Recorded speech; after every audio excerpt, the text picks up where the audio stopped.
تو لوگوں نے کہا کہ حماس نے اپنی خبر کھود لی ہے۔ آج مجھے بتائیں کہ اسرائیل کے اندر کیا حالات ہیں۔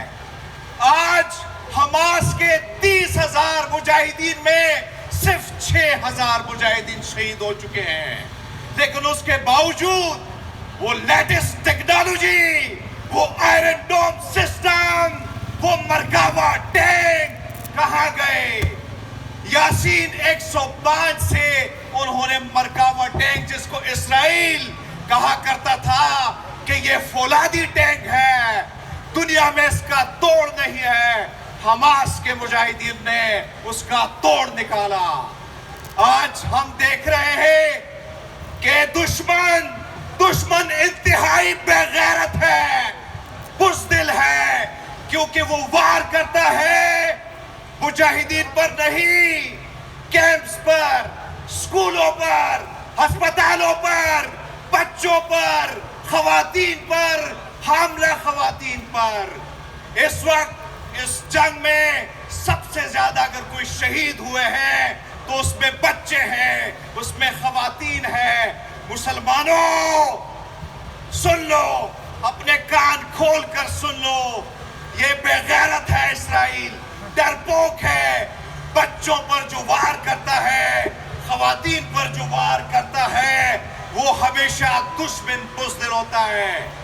آج میں سوچ رہا تھا کہ یوم القدس ہے اور میں پھر بھی آپ سب کو اس رمضان کے اس مہینے میں روزے کی حالت میں آپ سب نکلے ہیں، لیکن میں سوچ رہا تھا کہ یہ نہیں بلکہ یہ پورا ڈی چوک بھرا ہوگا، کیونکہ اس وقت اگر ہم دیکھیں مسلمان ممالک کے حالات کو، آج میں خبر پڑھ رہا تھا جس میں نے دیکھا کہ آج عرب امارات نے اپنے سفارتی تعلقات معطل کیے ہیں۔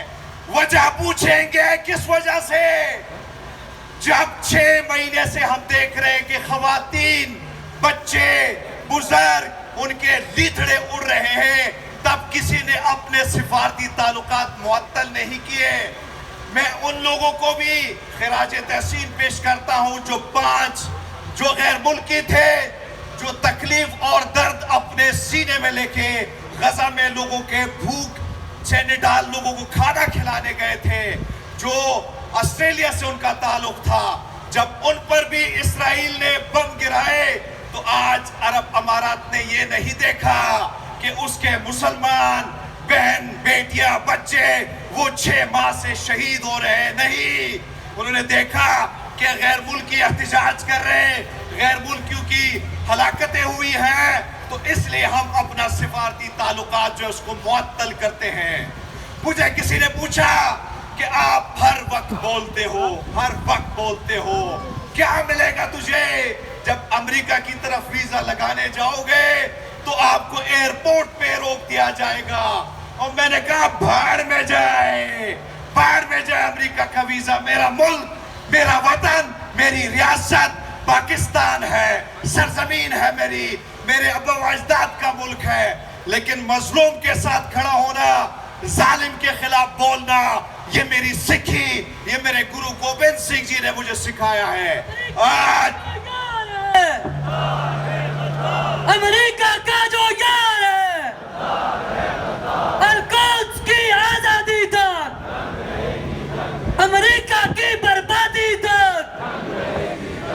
مجھ سے کسی نے پوچھا احتجاج پہ کیا ہوتا ہے، بولنے پہ کیا ہوتا ہے؟ آج سب سے زیادہ اگر کسی نے احتجاج کیا ہے تو وہ غیر مسلم ممالک کے لوگوں نے احتجاج کیا ہے۔ ناروے کی سردی میں، کینیڈا کی سردی میں، امریکہ کی سردی میں لوگ نکلے، جو بائیڈن کو لوگوں نے جینوسائیڈ بائیڈن کہا۔ آج انہی کے احتجاج کی وجہ سے آج اسرائیل گھٹنے ٹیکنے پر مجبور ہو چکا ہے۔ آج ابھی جب یہاں میں داخل ہو رہا تھا تو بریکنگ نیوز یہ آ رہی تھی کہ غزہ کا جو شمال کراسنگ ہے اس کو کھول دیا ہے۔ تو یہاں پہ میرے مسلمان بھائی کہتے ہیں آپ کے احتجاج سے کیا ہوگا؟ بہت کچھ ہو سکتا ہے۔ آپ گھنگرو توڑ دیں مسلمانوں، جو گھنگرو باندھ کے آپ کھڑے ہیں،